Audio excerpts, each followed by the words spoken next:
नमस्कार, मैं हूं एआई एंकर सना और मैं आपके लिए लेकर आई हूं यूएस की 10 बड़ी खबरें। हरिकेन मिल्टन तूफान गुरुवार सुबह फ्लोरिडा के सिएस्टा शहर के तट से टकरा गया, जिसके बाद फ्लोरिडा के सेंट पीटर्सबर्ग में पिछले 1000 साल की सबसे ज्यादा बारिश हो गई। फ्लोरिडा में 3 घंटे में 16 इंच बारिश दर्ज की गई। इतनी बारिश 3 महीने में हुआ करती थी। हरिकेन की वजह से फ्लोरिडा के कई शहरों में 143 किलोमीटर प्रति घंटा की रफ्तार से हवाएं चल रही हैं।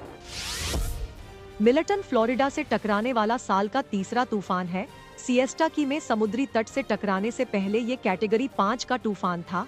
टकराते वक्त ये कैटेगरी 3 का हो गया और अब इसे कैटेगरी 2 का तूफान घोषित कर दिया गया है। तूफान मिल्टन के का असर इतना था कि उड़ान भरते समय एनओए ने मेक्सिको की खाड़ी के ऊपर जैसे ही विमान उड़ाया तो मिल्टन तूफान का असर विमान के अंदर दिख रहा था।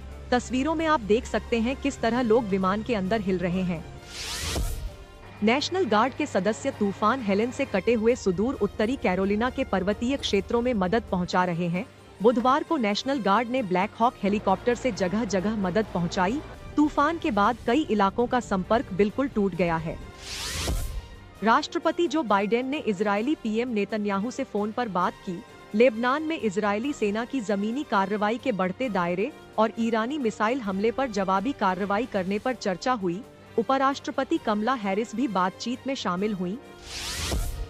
व्हाइट हाउस ने पूर्व अमेरिकी राष्ट्रपति ट्रंप और पुतिन के बीच कथित बातचीत पर चिंता जताई। पूर्व राष्ट्रपति ट्रंप पर पुतिन के साथ 2020 में पद छोड़ने के बाद 7 बार बात करने का आरोप है। प्रसिद्ध अमेरिकी खोजी पत्रकार बॉब वुडवर्ड ने अपनी किताब में खुलासा किया। इजरायल के रक्षा मंत्री गैलेंट का सबसे बड़ा बयान, कहा, ईरान पर होने वाला हमला घातक होगा, सटीक और आश्चर्यचकित कर देने वाला। उन्हें समझ नहीं आएगा कि क्या हुआ और कैसे हुआ।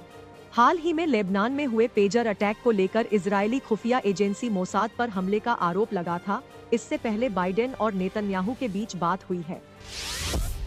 पूर्व राष्ट्रपति डोनाल्ड ट्रंप ने कॉमेडियन एंड्रयू शुल्ट्ज और आकाश सिंह के साथ फ्लैग्रेंट नामक पॉडकास्ट में कहा कि 2014 में नरेंद्र मोदी के भारत के प्रधानमंत्री का पद संभालने से पहले नेतृत्व में लगातार बदलाव के कारण अस्थिरता थी।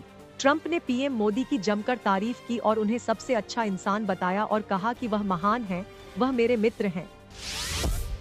रसायन विज्ञान के नोबेल प्राइज 2024 का ऐलान हुआ।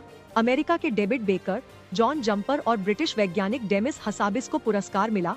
नई तरह की प्रोटीन बनाने और एआई मॉडल बनाने के लिए नोबेल पुरस्कार से सम्मानित हुए। रतन टाटा की मृत्यु पर न्यूयॉर्क टाइम्स ने लिखा है कि भारत के सबसे शक्तिशाली और प्रशंसनीय दिग्गजों में से एक रतन टाटा का निधन हो गया। टाटा ने टाटा समूह को विश्व स्तर पर पहचाने जाने वाले ब्रांड में बदलकर रख दिया था। रतन टाटा 1991 से 2012 तक अध्यक्ष और मुख्य कार्यकारी के रूप में काम कर चुके थे। यूएस न्यूज में अभी के लिए इतना ही। हम फिर मिलेंगे कुछ नई खबरों के साथ एक नए शो में। धन्यवाद।